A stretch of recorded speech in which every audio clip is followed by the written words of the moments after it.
You ever feel life keeps throwing things at you and you don't even get time to breathe before the next hit comes? One bad exam, one rejection email, one bad month at home, one bad breakup, one small mean comment that ruins your entire day. And you start wondering, why am I not able to handle all of this? Why am I so shaken up by everything around me? Well, let me tell you something that might surprise you. There's nothing wrong with you. You're not weak, you're not broken. You're simply carrying emotions that you're not able to handle.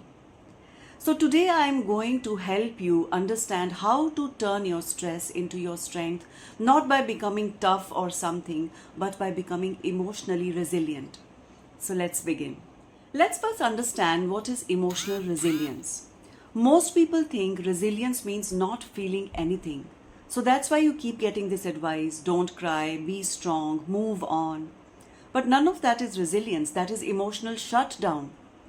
In fact, emotional resilience is just the opposite. Resilience means feeling that emotion fully and still not falling apart. Emotional resilience is when life keeps hitting at you, you wobble, you bend, you feel that emotion fully, but still you don't break. That is emotional resilience. And the truth is, resilience is not something that we are born with. It is a skill and you can build it. Before we understand how to build emotional resilience, let's first understand why so many of us crumble under pressure. A lot of you are first generation achievers. The first ones to study this hard, the first one to move cities, the first ones to work in demanding jobs, first ones to actually break out of old patterns. That in itself is a difficult journey, a very heavy journey.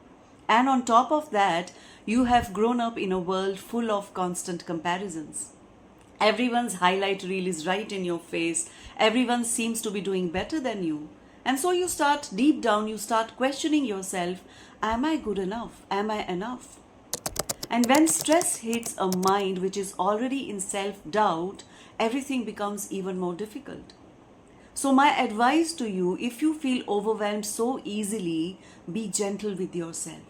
You need to be understanding towards yourself. Understand that you have never been taught how to handle your emotions, how to be emotionally strong. You are learning it right now. So let me now share 3 simple practical tools with you that will help you build emotional resilience. The very first tool to help you build emotional resilience, and it is feel the emotions fully instead of running from them. Yes.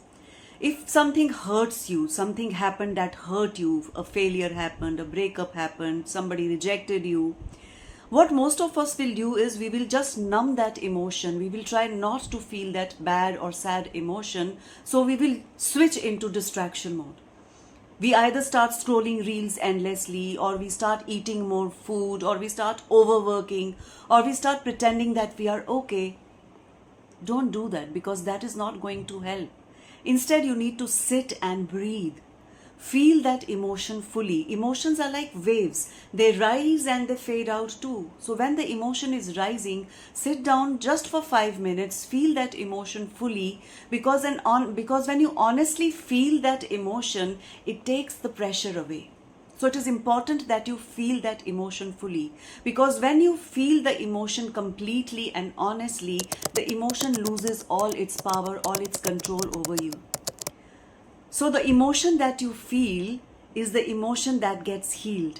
And the emotion that you try and push away, emotion that you try and avoid, that emotion comes back and starts controlling you. So this first step, this first practical tool is very, very important. Whenever you are hurt, whenever you are feeling overwhelmed, you need to sit for just 5 minutes and feel that emotion honestly, fully, for some time.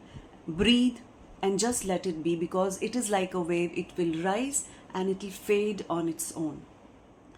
So coming to the second tool, it is nothing but a simple mental shift which is called reframing.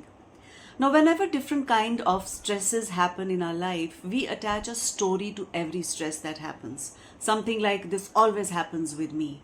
Nothing ever works for me. Why me always? I am not good enough, and so on and so forth. And all these stories that we tell ourselves, they break resilience.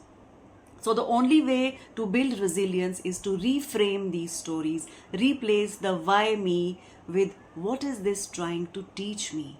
What is that experience, that failure, that rejection trying to teach me? Because when you become the student of life, you start seeing life from a very different perspective. The thing about students is a student grows. So become a student of life instead of becoming a victim of life. Start looking at life as if life is a teacher and you are a student. Because the thing about students is a student always grows and a victim stays stuck. So become a student of life and not a victim. The third and final tool that I'm sharing with you here is called as the 20-minute reset. Now, whenever stress happens, your mind becomes foggy. You're unable to think clearly. You're unable to decide. Everything feels so big. So whenever this happens, what you need to do is take a 20-minute reset. What I mean by that is take a 20-minute break, and what you need to do in these 20 minutes is divided into 3 parts. The first 5 minutes you need to move. It could be anything. Take a walk, do some stretching, or maybe something very easy, maybe dance. Do some movement, because movement is important for your mind to reset it emotionally. So emotional reset ke liye it is important for your mind that you move. So that is the first 5 minutes. Next 10 minutes, keep your mobile phone away from you physically. Keep it in another room away from you. Not face down, not silent mode. Keep it in another room for at least 10 minutes. Because your mind needs silence to reset itself and to clear itself. That is important. So it is important that you keep the mobile away so that your mind gets the chance to recover and clear itself. And the last 5 minutes, you need to do something that you like. It could be anything: writing an email, reading a storybook, reading a couple of pages of your favorite book, or maybe cleaning a corner of your room. Anything that you like to do it for 5 minutes.